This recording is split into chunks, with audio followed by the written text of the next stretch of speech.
Soy tico porque llevo a Costa Rica en las entrañas, porque lloro cuando escucho una guitarra, cuando trema la marimba y con la puesta del sol. Soy tico y si me asomo a la ventana, me cautiva la montaña y se me alegra el corazón.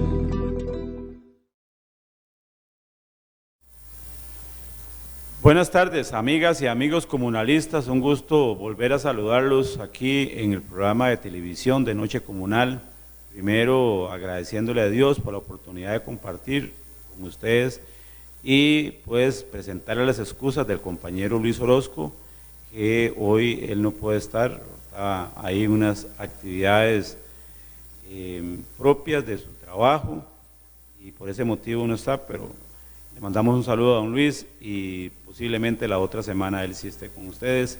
Hoy estamos aquí atendiendo este programa que lo hacemos con mucho cariño, como saben ustedes, todos los lunes a las 6 de la tarde, programa que es patrocinado por la Federación de Asociaciones de Desarrollo San José, y muy contentos porque a donde vamos este fin de semana estuvimos en Punta Arenas, estuvimos en Parrita, estuvimos en Garavito, y todos los líderes y lideresas nos hablan muy bien de la cobertura, de la transmisión, de que lo comparten en sus grupos, con sus asociaciones de desarrollo, con su familia, y eso pues queremos agradecérselo de verdad, porque eso es lo que nos hace grandes.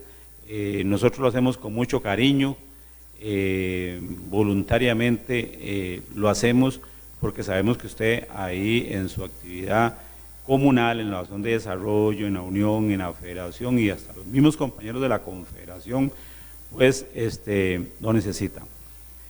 Quisiéramos, como lo hemos venido hablando en estos días, invitarlas, compañeros y compañeras, a votar el 3 de abril.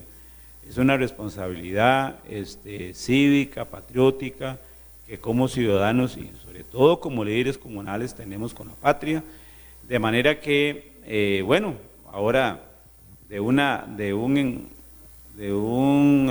conjunto de equipos, ¿verdad?, de 25 equipos que tuvimos en la primera vuelta, nos quedan 2 y de esos 2 uno irá al Mundial, como decimos hablando futbolísticamente.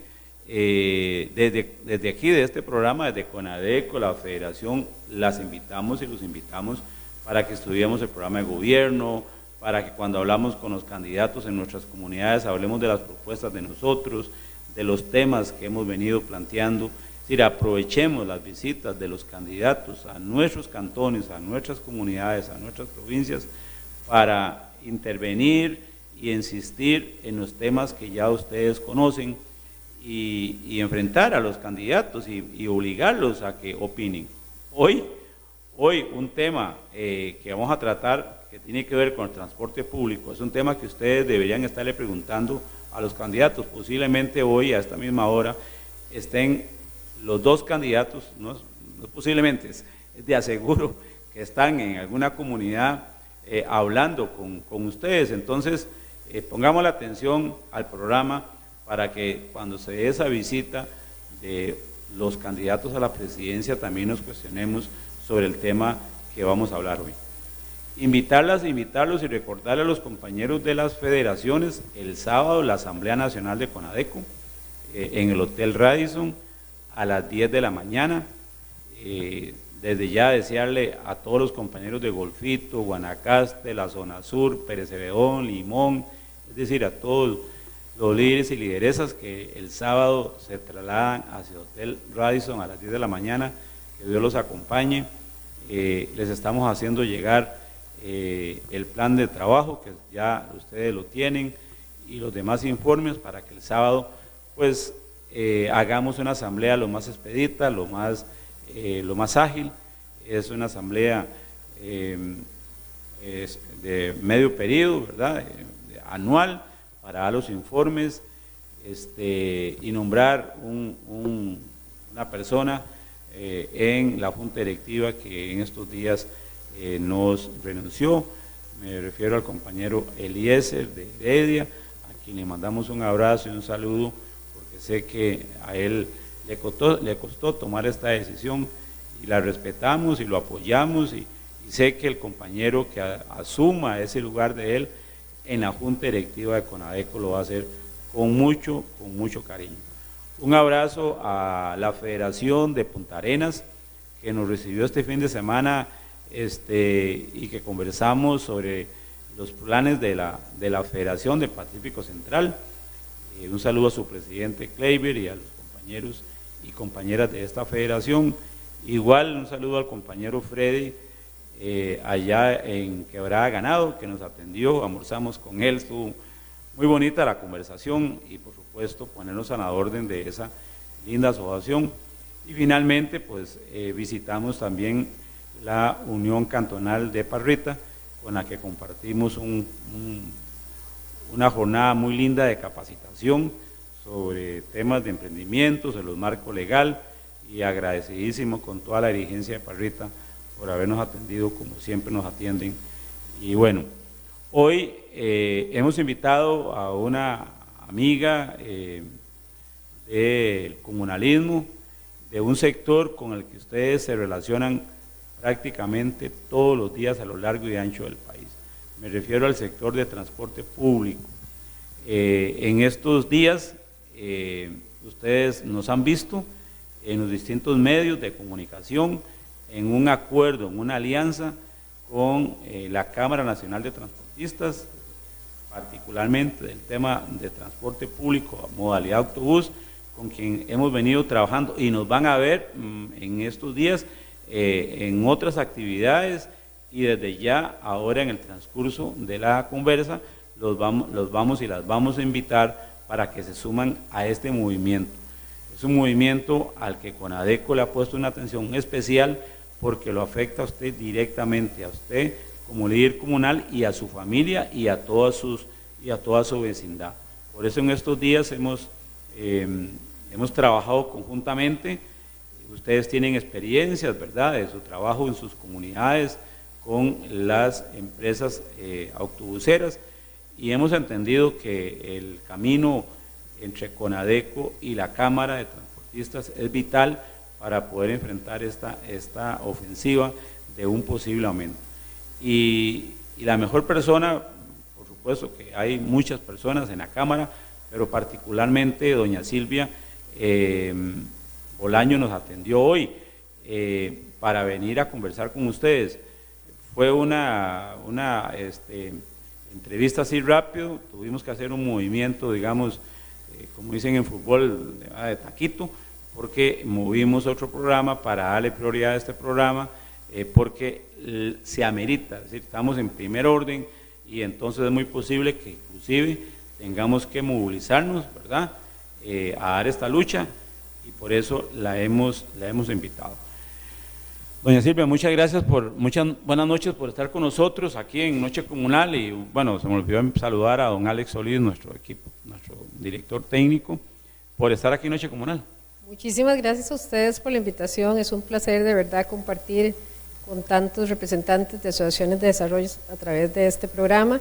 Decirles que esta es una alianza que hemos venido trabajando en beneficio de los usuarios, de todas las personas que utilizan el servicio de transporte público diariamente, pero sobre todo es un espacio que se abre para poder trabajar en conjunto, tanto ustedes como asociaciones de desarrollo, como nosotros que operamos los distintos servicios de transporte público. Creemos que a través de esta alianza podemos lograr, en primera instancia, de alguna forma, frenar el impacto que va a generar los aumentos de combustible que se han venido dando en los últimos meses y que va dirigido directamente a afectar la tarifa de todos los usuarios, pero también vamos a partir de aquí a abrir un camino de diálogo, de comunicación que nos permita acercarnos más a las comunidades, especialmente a las asociaciones de desarrollo, y solventar distintas inquietudes y situaciones que se generan precisamente por la operación del servicio. Doña Silvia, antes de entrar al tema, cuéntenos un poquito qué es la Cámara, cómo está integrada, si tiene filiales, ¿verdad? Nosotros tenemos asociaciones de desarrollo, uniones cantonales, federación y la confederación, y aquí nos conocen, pero preséntenos un poquito la Cámara para que los compañeros dirigentes comunales pues conozcan.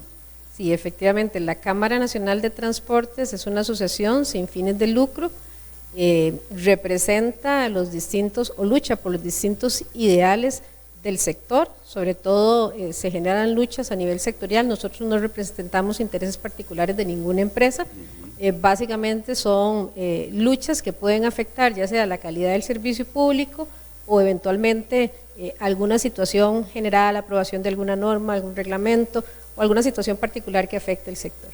Agrupamos la mayor cantidad de empresas operadoras del servicio público en el país. En este momento puedo decirle que hay alrededor de 4.800 unidades operando el servicio de transporte público, de las cuales alrededor de un 90% están afiliados a la Cámara Nacional de Transportes. Es una asociación que tiene ya alrededor de 73 años de estar brindándole el servicio al país. Y pues bueno, creemos que esta forma de organización, igual que la que ustedes mantienen, es la forma correcta para lograr de alguna manera luchar por los objetivos, por los intereses generales de los distintos gremios y sectores, y pues de esta forma ha venido la Cámara contribuyendo al desarrollo del país. Cuéntenos, ¿cómo está el sector después de la pandemia? ¿Verdad? Antes de entrar en el tema propio que nos trae, cuéntenos un poquito cómo está el sector. Ya se le quitaron las restricciones, veo que ahora a bus completo, como dice gente, ¿cómo está? Fue muy golpeado el sector, transportes, cuéntenos un poquito sobre eso. Sí, bueno, muy importante la pregunta que usted nos hace, porque precisamente es el preámbulo para la situación que estamos viviendo el día de hoy. Lamentablemente el sector viene arrastrando alrededor de 2 años de afectaciones por el tema de la pandemia. Somos el segundo sector más golpeado a nivel país, de acuerdo a los datos suministrados por el Banco Central. Tuvimos una disminución inicial de un 80% de los usuarios del servicio. Recordemos que todas las medidas de contención de la pandemia iban dirigidas a la persona se quedar en casa, evitar a las movilizaciones, evitar movilizaciones de carácter masivo, y la gente pues de alguna manera también tenía algún temor de utilizar esas recomendaciones. De no efectivamente, y utilizar el servicio público le generaba algún temor por el mito que se había generado de que en el servicio público viaja el contagio del virus, cosa que ha quedado totalmente desvirtuado mediante distintos informes de la Comunidad Europea, donde más bien se logró comprobar que un aliado fundamental para el Estado, para los distintos gobiernos, fue precisamente el servicio de transporte público, que permitió movilizar a todas esas personas que lamentablemente, pese a las restricciones, no podían quedarse en su casa. Nosotros, para ponerle solo un ejemplo, y es algunos de los datos que estábamos analizando esta mañana, para el año 2019 movíamos alrededor de 550 millones de usuarios al año. Estamos hablando de un promedio de 1.800.000 usuarios por día. En ese momento. En ese momento. Hoy, para tener una idea del impacto que generó la afectación de la pandemia, estamos hablando de que se movilizan 318 millones de usuarios al año, con un promedio de alrededor de 849.000 usuarios por día. Sí, tenemos una disminución, 1 millón de personas. Casi un 50%, muchas de ellas más. En teletrabajo, ¿verdad? Que también... Así es, efectivamente. Aquí afectan 2 situaciones. Una, efectivamente, la forma del costarricense de realizar su trabajo cambió. Mucha gente se quedó en el teletrabajo, y también hay que tomar en consideración que recordemos que con la pandemia también se dispararon los índices de desempleo. Esto que significa, y esto afectó a los niveles, a los percentiles más bajos de la población, que probablemente eran los que mayormente utilizaban el servicio público. Estudiantado, por ejemplo, todo el estudiantado que no salió. Así es, efectivamente, todavía tenemos universidades que siguen en la virtualidad y no han vuelto a la presencialidad, una serie de trabajos, el sector público en su mayoría también sigue utilizando el trabajo como mecanismo. Empleo, como dijeron ustedes, bajaron mucho la capacidad de empleo con la pandemia. Y era que pese a ser uno de los sectores más afectados, uno de los aspectos más positivos que creemos, y en eso creo que un reconocimiento realmente a los operadores del servicio por los esfuerzos que hicieron, porque pese a que teníamos la oportunidad de rescindir los contratos de trabajo, se utilizaron otros mecanismos menos agresivos, como fue la disminución de las jornadas de trabajo, para permitirle a las personas que pudieran seguir trabajando. Hoy sí, mañana no, y hoy sí. Efectivamente. Pero no despedir. Así es, entre los mismos trabajadores se pusieron de acuerdo y acomodaron sus jornadas de trabajo de manera tal que no impactáramos más el desempleo que ya tenía el país, porque las personas tenían que seguir de alguna manera llevando pues los recursos a sus hogares. Entonces sí se perdieron, porque hubo que hacer recortes de personal en algunas empresas, pero no con la misma agresividad con que se hizo en otros sectores, claro, que también tuvieron un impacto significativo por la pandemia. Y eso demuestra que realmente se hizo un esfuerzo importante para no lastimar a los costarricenses y sobre todo a nuestros colaboradores, que en ese momento para nosotros se convirtieron en aliados estratégicos. En esos momentos, Silvia, en la Asamblea Legislativa era permanentemente, casi todos los días aprobaban una ley para que el bono proteger, que la restricción, y no observamos, digamos, alguna propuesta concreta del gobierno para proteger el tema del transporte público. Yo por lo menos no recuerdo alguna, más bien era como restringible, ¿verdad? Cuando decía, no se lleva gente a pie, y nunca hubo una ley que protegiera, digamos, para bajar algunas cargas sociales, impuestos. Por lo menos no lo vi. Sí, no, Daniel, tiene toda la razón. Efectivamente, yo creo que uno de los reclamos que todavía le hacemos al gobierno es que pese a ser un servicio público, que no podemos perder de vista que estamos hablando de un servicio público de todos los costarricenses, no estamos hablando de una actividad estrictamente privada. Es un servicio que le pertenece al Estado y que ante una imposibilidad material del Estado de poder darlo, lo delega en manos privadas, pero sigue siendo el Estado el operador del servicio como tal y es el que tiene que garantizar su continuidad.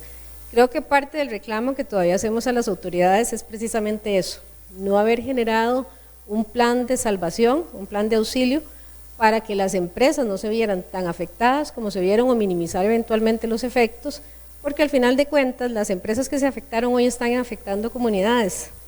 Lo conversábamos hace algunos días, al día de hoy tenemos alrededor de 50 rutas que no están brindando servicios y probablemente muchos de los representantes de las asociaciones de desarrollo que estén escuchando este programa puedan decir, esa es mi comunidad. Claro. Hay muchas comunidades que hoy no están brindando servicio.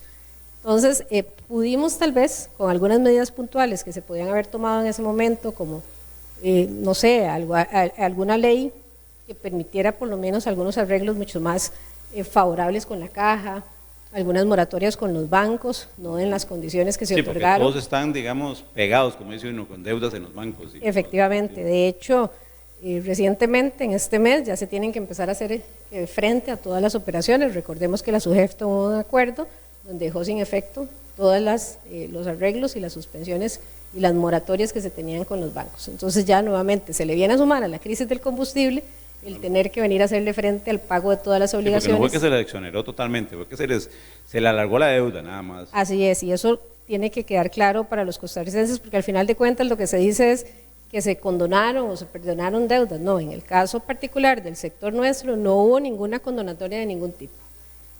Lo único que se hizo fue tal vez otorgar un refinanciamiento de la deuda, pero bajo la exigencia de presentación de garantías hipotecarias. Muchos empresarios tuvieron que utilizar su patrimonio personal, que ahora está totalmente expuesto efectivamente, para poder lograr de alguna manera que se les refinanciara sus deudas.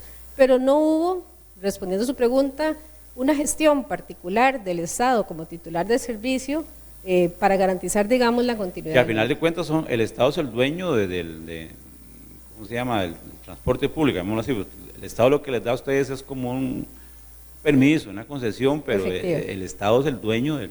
Sí, efectivamente, precisamente ese es el llamado que siempre que se viene este tipo de crisis hacemos, porque es el Estado es el titular del servicio público, claro. Se delega en un operador privado mediante el mecanismo de concesión, pero eso no lo exime, como lo ha dicho la Sala Constitucional, de su obligación de garantizar la calidad, la continuidad, la eficiencia del servicio como tal. Silvia, hablemos, ya que en televisión los minutos se van muy rápido, un poquito sobre qué es una preocupación, digamos, de nosotros, la zona de desarrollo, el tema, y aprovechando porque no siempre tenemos esta oportunidad, del pago electrónico y el tema de sectorización, que tanto se habla, y por allá en las Europas hay un señor que trabajó en el MOB, que era planificador en el MOB, conmigo se molestó, no sé, hace unos 20 años, cuando llegó con ese tema a la Juelita. Yo era regidor y yo le dije, vean,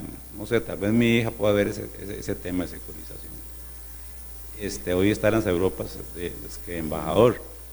Y hace tiempo venimos hablando de sectorización, del tema del empleo público, el tema del pago electrónico. Háblanos un poquito de eso, cómo está hoy ese tema. Sí, bueno, muy importante porque vamos a ver, estos son procesos de modernización que, como usted dice, no son recientes, son procesos que se han venido conversando desde hace ya varios años. Lamentablemente, vamos a ver, el escenario idóneo que deberíamos de tener en este momento, donde apostamos a un nuevo proceso de renovación de concesiones y se está suscribiendo un nuevo contrato, no se está dando porque precisamente estamos todavía con los efectos de una pandemia. Entonces, pese a que se renovaron las concesiones en el mes de septiembre, se establecieron nuevas obligaciones para los operadores y dentro de esas obligaciones está la sectorización. Las empresas ciertamente se renovaron por ruta, pero bajo el compromiso que dentro de un año, específicamente a partir del mes de octubre, sus condiciones de operación del servicio tienen que sujetarse al estudio de LCR Logística, que es el informe que define las condiciones de operación de cada uno de los sectores.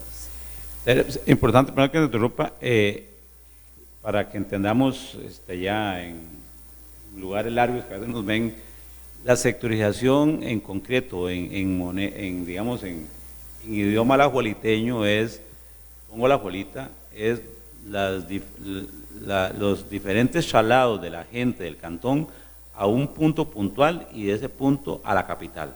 Sí, ¿verdad? efectivamente. Un poco como lo tiene Coronado o lo tiene mismo Alajuela, es decir, uno llega, eso lo llama la sectorización, entiendo bien. Sí, así es. Es llegar a un punto, nos trasladan a un punto y de ese punto hago un transbordo y me movilizo a San José. Sí, hoy el Eso es lo que sistema, llama la para explicarle un poquito a la gente, hoy el sistema que tenemos es un sistema radial concéntrico. ¿Qué significa esto? Que todas las rutas de fuera del área que llegan vemos a la como, capital, como a un la radio, avenida central. Exactamente, convergen en un mismo punto que es San José. Todas las rutas, independientemente de la parte que vengan, la avenida Segunda y... Efectivamente, todas llegan a San José. Lo que busca la sectorización precisamente es ordenar la operación de esas rutas por sectores. Entonces están definidos 9 sectores de operación y lo que se busca es que exista un punto de interconexión común dentro del sector donde todos los ramales lleguen a ese punto de interconexión, se bajen de las rutas alimentadoras y a partir de ahí toman un servicio que se busca que sea un poquito un bus con mayor capacidad para que los traslade a través de esa ruta que se denomina troncal a San José. Y de vuelta igual. Efectivamente.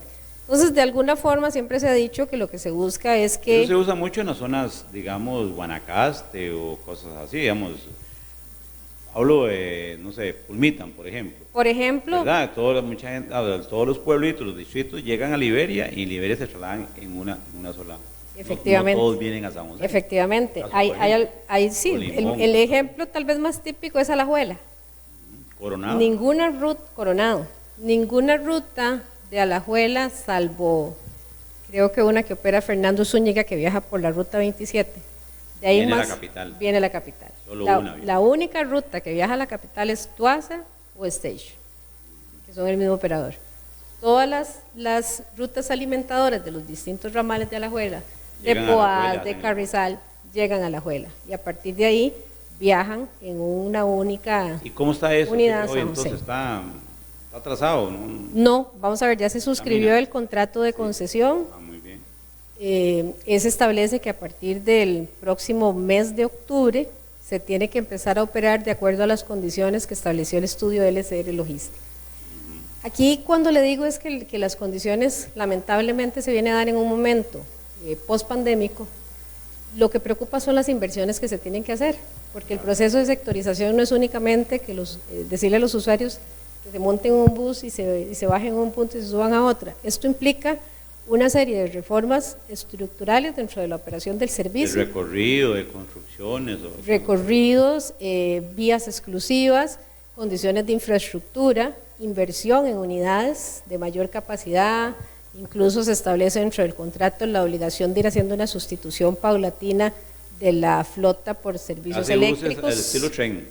Sí, señor, y unidades eléctricas, que de alguna u otra forma lo que le hemos pedido a la administración de manera responsable es que proyectemos cuáles son los costos de esas inversiones para que al usuario no lo vaya a sorprender cuando se le suba la tarifa. Porque al final de cuentas cae ahí. Efectivamente, entonces, o buscar mecanismos de financiamiento mucho más blandos que permitan incluso hacer las inversiones sin tener que impactar necesariamente la tarifa del usuario. Y eso va pegado con el pago electrónico. Definitivamente. Que también, bueno, el gobierno anunció que iba a empezar con los trenes y que iba aquí. También aquí ha habido preocupación, en las comunidades ha habido preocupación por eso. El proyecto de pago electrónico lo lidera específicamente el Banco Central. El año pasado se arrancó con un proyecto piloto en el tren y el proyecto piloto para buses estaba coordinado para arrancar a finales del mes de marzo. Entenderíamos de este año. Entenderíamos que a partir del próximo año, antes de finalizar este gobierno, ya se estaría avanzando con el proyecto piloto que estableció el Banco Central. Sin embargo, usted hace una buena pregunta. ¿Es necesario el pago electrónico o tiene que venir de la mano con la sectorización? Claro. Hemos insistido que definitivamente sí. Son muy complementarios. Totalmente. Para poder hacer esos intercambios que se proyectan hacer, es necesario poder tener un sistema integrado, para tener una tarifa integrada y facilitarle a los costarricenses todos esos intercambios que tienen que hacerse en los distintos puntos que están definidos, donde tiene que bajarse de una unidad, subirse a otra unidad para poder llegar a su destino. Bueno, el pago electrónico es, digamos, bueno, seguridad para los empresarios, ¿verdad? Sí, efectivamente. Porque los asaltos y todo eso, un registro más eficiente, digamos, de pasajeros. Sí, lamentablemente en algún momento, don Daniel, a las personas se les vendió la idea que el pago electrónico era un control de demanda. Y esto para nosotros, pues, relativamente no es cierto. Nosotros brindamos la información a ARECEP de movilizaciones de manera diaria y de manera mensual. Hay barras electrónicas que hacen los conteos de movilización de pasajeros y se rinde un informe diario y un informe mensual. Pero además hay que entender que no puede ser un control de demanda porque al final de cuentas no todas las personas van a utilizar el pago electrónico. Esto va a ser una transición que se va a ir dando poco a poco. Bueno, hoy digamos que lo están haciendo los adultos mayores, ¿verdad? Podríamos decir que los adultos mayores están haciendo un pago electrónico. Sí, efectivamente. Ellos lo que hacen es presentar efectivamente la cédula, una pantalla y pasa. Efectivamente. Mediante un lector de cédulas, sí, se considera que se consigna su pago, se le otorga la exoneración y es como si estuviera pagando su pasaje. Entonces, digamos, este es un mecanismo que no solamente, digamos, está definido por la utilización eventualmente de una tarjeta y de un verificador de esa tarjeta, sino que responde a toda una inteligencia operacional, que es precisamente lo que ha venido trabajando el Banco Central, que permita las integraciones. Recordemos que hay rutas que están fraccionadas en el país, que tienen hasta 15 tarifas distintas en el mismo recorrido, eso se llaman fraccionamientos tarifarios, y digamos son parte de las cosas que tienen que integrarse dentro de esa propuesta de pago electrónico. ¿Pero ustedes están de acuerdo con eso? Sí, por supuesto. De hecho hemos venido trabajando activamente con el Banco Central en la propuesta que se está desarrollando. El año pasado salió el reglamento respectivo de pago electrónico y por lo menos digamos ya se han venido sentando las bases que permiten realmente avanzar de manera segura. Doña Silvia, a nosotros nos interesa mucho participar de ese proceso, porque a final de cuentas, en el tema de sectorización, yo recuerdo en una comunidad que una señora se opuso a eso, porque ella decía, yo no acepto venir bien sentada con un chiquito, ¿verdad? Y después bajarme y montarme en el otro bus, lloviendo, y en el que viene vengo a pie. Y entonces lo describió así, y el auditorio que estaba en ese momento de líderes comunales dijeron no, hay que ponerse. Lo ven, digamos, se ve así. Porque al final es el usuario, ¿verdad? Es el que paga. Igual con el tema del pago electrónico. Por eso nosotros hicimos una actividad, me parece que eso estuvo en la Asamblea Legislativa, sí, señor. Ya como unos 3 años, 4 años, no recuerdo. Que estuvo doña Marix Hernández y otra gente con un señor del Banco Central, y desde ahí venimos pidiendo, doña Silvia, que se considere, de alguna manera la participación de los usuarios. Yo respeto mucho el trabajo de ustedes y todo, pero en esos sistemas, digamos, de pago electrónico, sectorización, es importante que consideren al final a quien usa el servicio. Totalmente de acuerdo, don Daniel. Nosotros como Cámara lo hemos venido manifestando constantemente.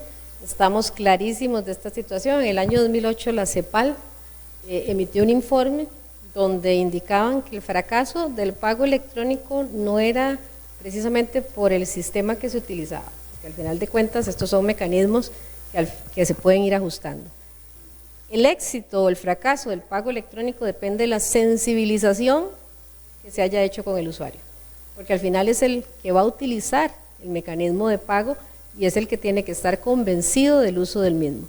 Entonces, creemos igual que usted que la participación de los usuarios en estos procesos son fundamentales. Y en el año 2016 aproximadamente, en ese momento lamentablemente algunos medios de comunicación prácticamente nos crucificaron porque nos opusimos como sector. Los satanizaron. Nos satanizaron porque nos opusimos como sector, no al proceso de sectorización, sino a eso mismo que usted está diciendo, que es a la improvisación sin estudios técnicos.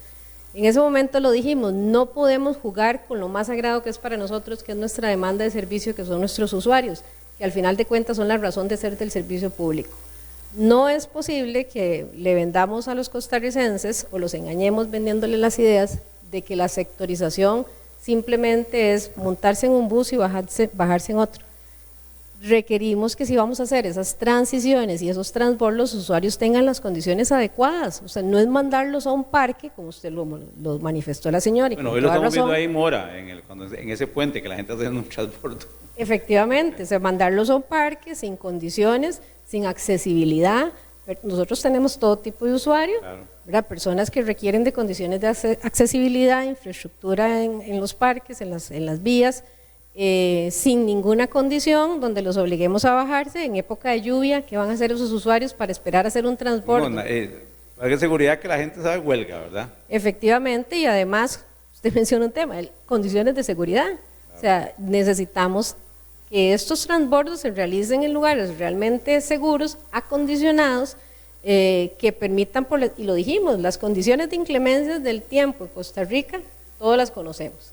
Y aquí los inviernos son inviernos fuertes. No podemos arriesgarnos a someter a los usuarios a este tipo de cambios tan abruptos, primero sin que haya una sensibilización del usuario mismo, sin que sepa en qué consisten los procesos, porque al final de cuentas, como le decía, la razón de ser del servicio público, pero sobre todo no podemos arriesgarnos sin darle las condiciones adecuadas para que el usuario sienta una atracción de por qué lo voy a hacer. Por ejemplo, el tema de los descuentos. Para el tema de los descuentos en tarifa, para que el usuario se sienta atraído a utilizar los servicios sectorizados, es importante contar el pago electrónico para hablar, por ejemplo, de descuentos en tarifa.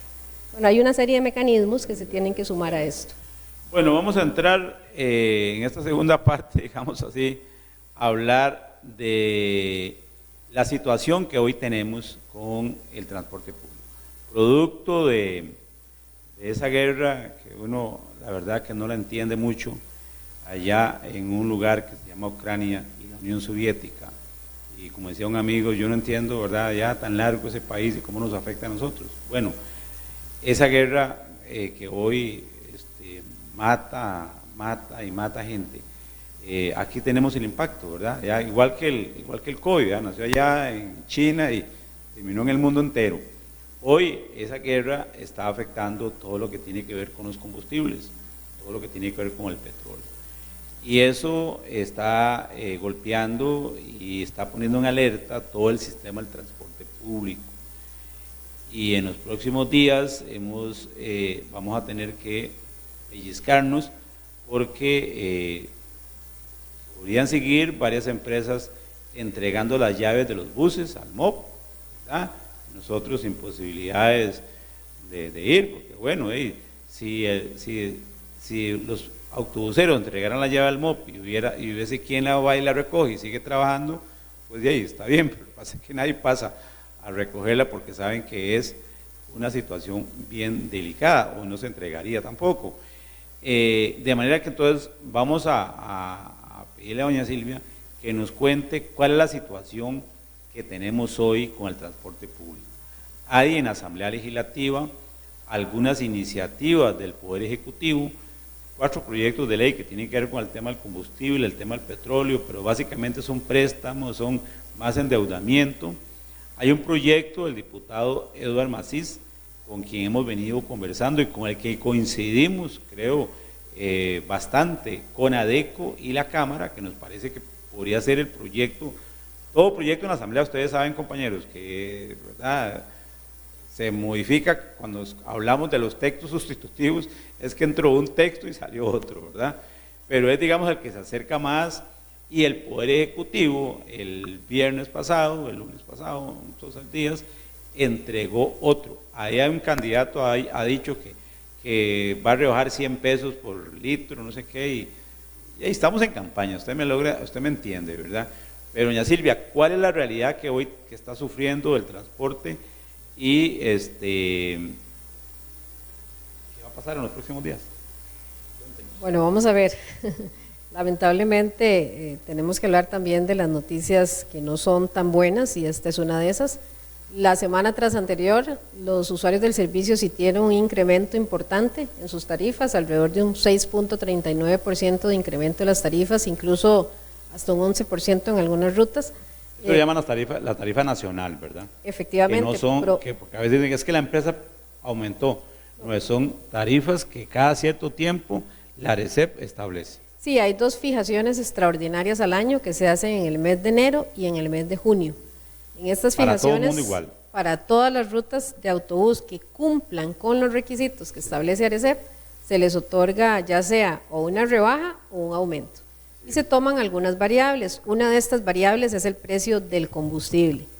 En este último aumento que le refería de la semana tras anterior, que fue un 6.39, solo por el tema del combustible estamos hablando de que el peso de los aumentos del combustible del año pasado, no de los que se han producido producto de la situación tan complicada que estamos viviendo por la guerra entre Rusia y Ucrania, representó un aumento de ese porcentaje de un 6.39 de un 4% prácticamente. Entonces realmente fue un peso significativo. Y estamos hablando de los aumentos del 2021, que fueron los que se reconocieron en esta primera fijación. Lamentablemente los incrementos del combustible más fuertes se dieron a partir del mes de febrero de este año.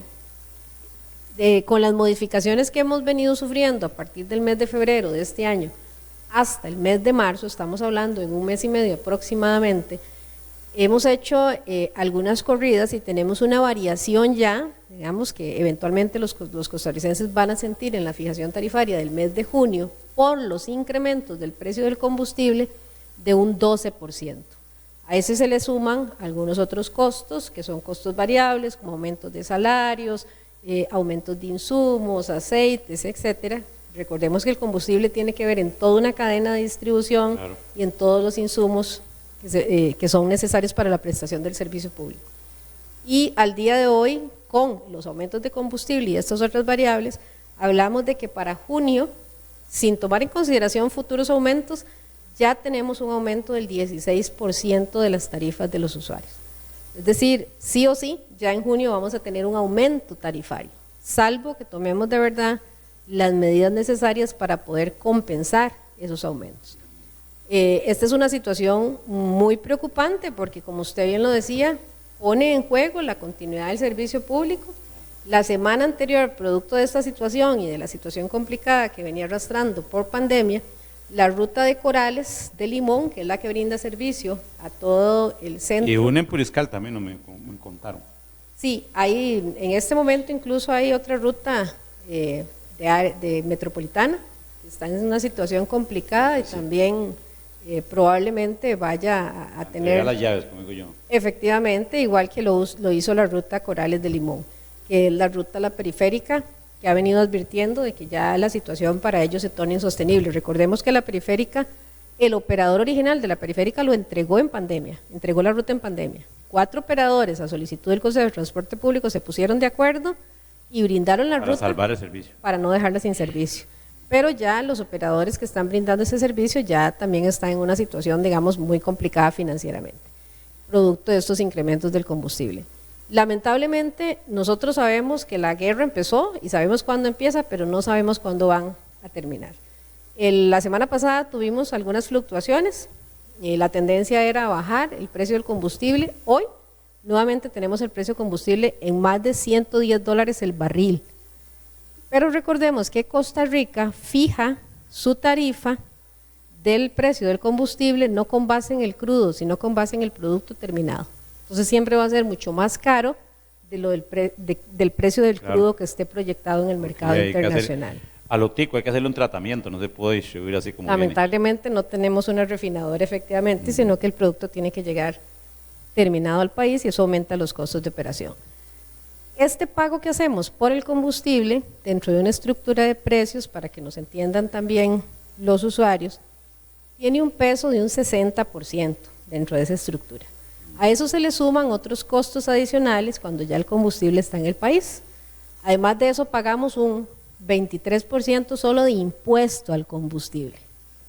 Y algunos otros costos que son, por ejemplo, el costo del flete del combustible, el costo de sostenibilidad del recope, algunas excepciones que se dan a pescadores, etc. Pero estamos hablando que además del 60% que se paga por el precio del combustible, hay un 23% que se suma en el país para cobro de impuesto al combustible que originalmente se destina para la infraestructura del país, desarrollar infraestructura en el país. Precisamente lo que usted mencionaba y lo que hemos venido advirtiendo es que en este momento es necesario tomar medidas que permitan la sobrevivencia de un servicio que es esencial. En el servicio público nuestro se moviliza el 56% de los costarricenses. Como le decía, estamos hablando de alrededor de 1 millón de usuarios por día. Pese a las afectaciones, 1 millón de usuarios hoy siguen movilizándose en transporte público. Entonces estamos apostando también a un servicio que va a ser muy necesario incluso para muchos costarricenses que producto de estos aumentos del combustible, la otra semana no van a poder llenar el tanque de su vehículo y van a tener que utilizar el servicio público. Alguna opción de movilización tenemos que dejarle a los usuarios.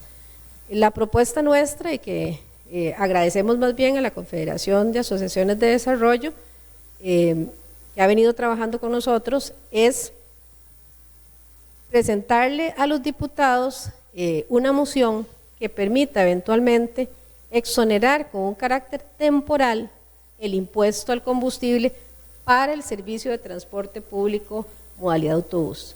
¿Por qué?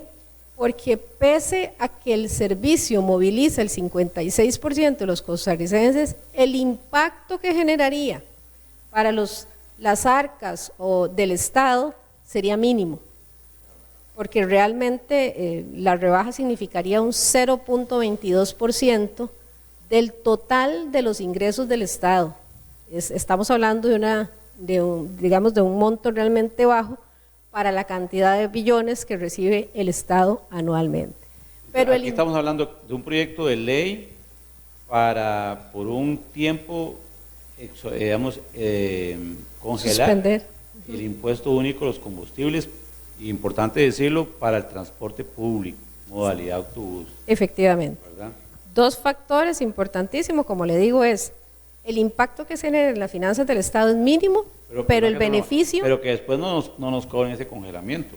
No, efectivamente no. No. Es decir, si lo congelamos por un año, pero después se los cobramos, ¿verdad?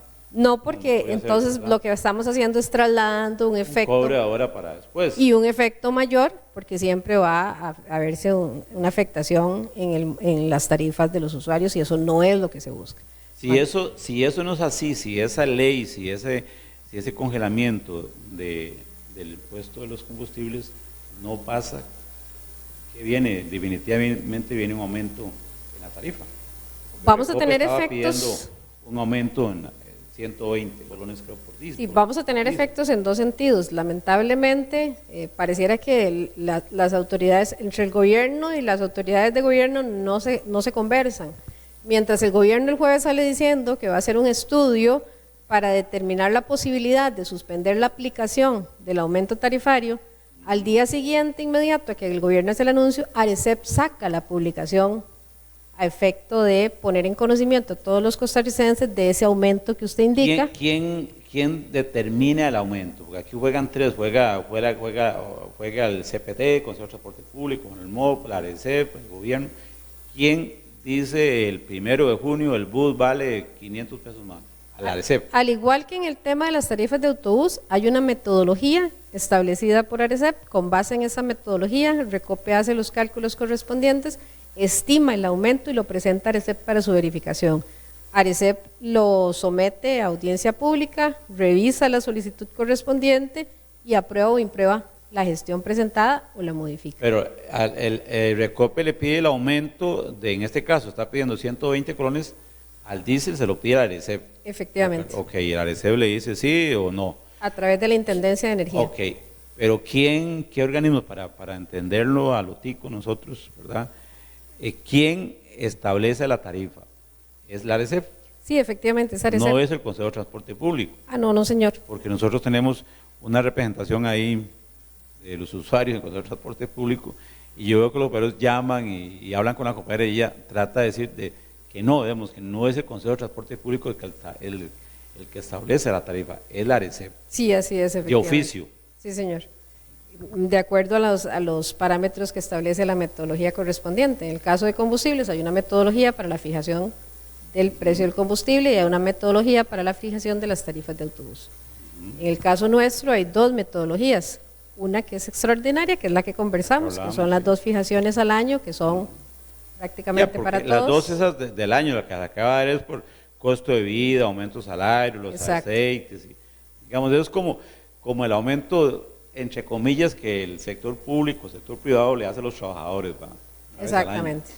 Pero aquí estamos hablando de sería un aumento extraordinario, ¿verdad? Exactamente, porque precisamente es por una variable de los costos de operación del servicio, que son, valga la redundancia, son costos variables, y que, bueno, dependiendo de cuál ha sido el comportamiento de esos factores, puede ser que de un aumento, eventualmente una rebaja, pero lamentablemente con todos estos aumentos de combustible, no proyectamos a muy corto tiempo rebajas en los servicios. Ahora, pero eso si la situación sigue, eso durante el año podríamos seguir teniendo varios aumentos en el pasaje del autobús. Claro, de hecho la proyección que hacemos del 16%, 12% solo por combustible, estamos hablando de que es un corte a la semana anterior. Estamos hablando de marzo, estamos hablando de que ya se debe haber dado ese aumento. Sí, 16%. Por el atraso que tenemos nosotros en las fijaciones tarifarias, digamos, el operador arrastra ese costo hasta junio, pero en junio al final de cuentas le digo, no, tómelo, usted me lo tiene que pagar porque de acuerdo a la metodología es un sistema de y si costos. no, peligran, entonces mejor me quito, me retiro del negocio. Lo que va a pasar lamentablemente es que estos aumentos afectan de manera directa el flujo de caja de las empresas. ¿Esto qué viene quiere saliendo decir? una pandemia y cae la otra pandemia. Venimos de una pandemia, lo decía hoy precisamente uno de los representantes de las asociaciones de Atillo, no recuerdo, don Gerardo, lo dijo hoy y me parece que fue muy atinado en su comentario, que a él le extraña cómo el gobierno, igual que declaró con tanta rapidez la emergencia por una crisis sanitaria, ¿por qué no ha pensado en emitir un decreto de emergencia por una crisis económica que va a enfrentar el país producto de estos aumentos y que ya estamos enfrentando?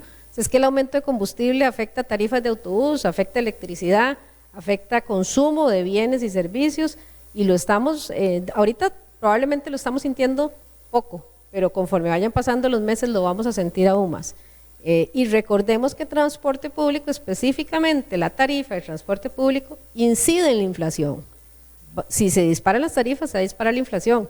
Y al dispararse la inflación, se disparan otro tipo de ajustes que se tienen que hacer. ¿Qué viene? ¿Cuándo hay que ponerse la pancarta para ir a la asamblea? ¿Cuándo, cuál es el estado ahorita? Hoy en la mañana hubo una reunión con el diputado Eduardo Macís, que es, digamos, como el impulsor de esta ley, un proyecto de ley que fue exonerado de la tramitología. Ustedes saben que cuando se presenta un proyecto de ley, hay que publicar en la Gaceta, hay que dar audiencia, hay todo un trámite en la Asamblea Legislativa para ya entrar a conocerlo. Pero en esta oportunidad este proyecto de ley, 22.194, si no me equivoco. 22.914. 22.914, está al revés. El 22.914, que ustedes lo pueden buscar o también pedirlo y nosotros se lo hacemos llegar, ya lo hemos repartido bastante. tiene ya un acuerdo de los diputados para que ya se empiece a votar, ¿verdad? Y entonces hoy en la mañana hubo una reunión con el diputado Macís.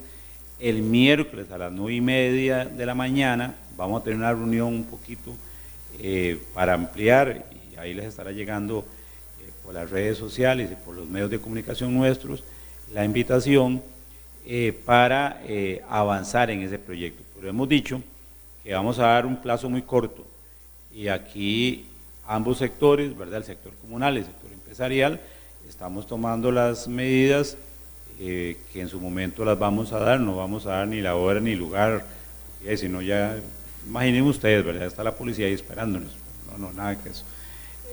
Vamos a buscar el momento en que el proyecto esté en el plenario, que los diputados estén hablando del proyecto, porque muchos de ustedes nos han dicho, es que hemos ido a la asamblea a presionar, pero están hablando de la luna y nosotros venimos a hablar aquí de asociaciones de desarrollo, lo que sea. Es decir, la idea es visitarlos en el momento que estén hablando. Nosotros estamos hablando con los diputados para que se ponga en agenda el proyecto. ¿Qué es lo que les queremos decir? Bueno, ustedes tienen diputados, tienen amigos, tienen teléfonos, tienen correos. Háblenle a todos los diputados, escríbanle de que este proyecto, ¿verdad?, el 22.914 que presentó el diputado Eduardo Macís y que tuvo la mayoría de todos los diputados para excluirlo de todo ese vía cruces, ¿verdad?, se vote lo más pronto posible. Entonces llamémoslos, mandémosles un correo explicando que el impacto que eso va a tener, ¿verdad?, en un aumento, y que estamos hablando de un 16% para ahora en junio, pero en agosto puede venirse otro, en septiembre otro, y podríamos tener el de la Navidad si no nos movilizamos. Por eso es importante entonces que hablemos con los diputados, que les mandemos correos, que estemos al tanto de esto, que este programa lo distribuyamos masivamente en los grupos y en las redes sociales que tenemos nosotros para estar informados. Hoy en la mañana se dio esa reunión, ¿verdad, doña Silvia? Y adelantamos bastante, yo pienso. Sí, efectivamente, creemos que, bueno, en este momento lo ideal que tenemos para poder avanzar es el proyecto Irwin Macís, que usted bien menciona, el 22.914, no solo por la dispensa de trámites, sino que tiene buen ambiente en la Asamblea Legislativa, y es importante llegarle a la mayor cantidad de diputados que podamos. A esta moción de exoneración del impuesto al combustible, que digamos de alguna forma vendría a paliar la situación de los aumentos, se le estaría sumando una moción que está presentando el diputado Pablo Heriberto Abarca, que es a efecto de ponerle un techo al precio del diésel para el sector de transporte público modalidad autobús. Eso sí nos permitiría garantizar que en caso de más aumentos del todo, porque recordemos que el impuesto lo que cubre son 154 colones, ¿verdad? Pero en el momento en que el aumento supere esos 154 colones, tenemos necesariamente que ajustar tarifa. Entonces, esa posibilidad del techo es una buena opción, porque sí nos permite garantizar de que, aunque haya aumentos posteriores, no va a tocarse la tarifa. Efectivamente. Muy bien, compañeros y compañeras, se nos fue el tiempo, ¿verdad? Ya nos hicieron en cabina señal. Que va a ser una hora nomás. Se nos fue el tiempo, seguimos invitándolos a que nos atiendan el próximo lunes, ahí donde está usted, ¿verdad? Para que estemos informados, estemos atentos de esta lucha que se nos viene, estemos atentos. Tenemos asamblea de CONAECO el próximo sábado, y eso será un tema central en las grandes discusiones de todos los dirigentes del país.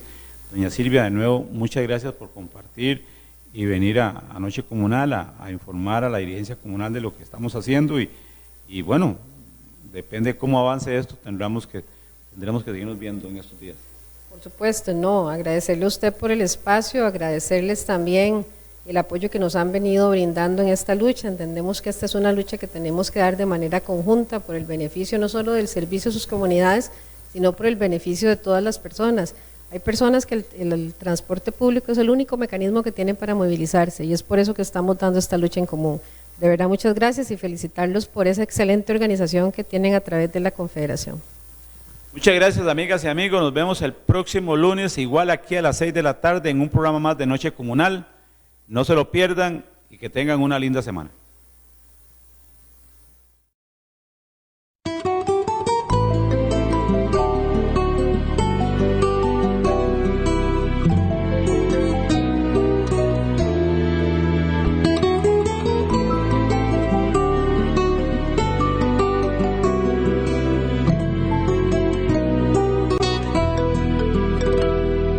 Soy tico porque llevo a Costa Rica en las entrañas, porque lloro cuando escucho una guitarra, cuando trema la marimba y con la puesta del sol. Soy tico y si me asomo a la ventana, me cautiva la montaña y se me alegra el corazón.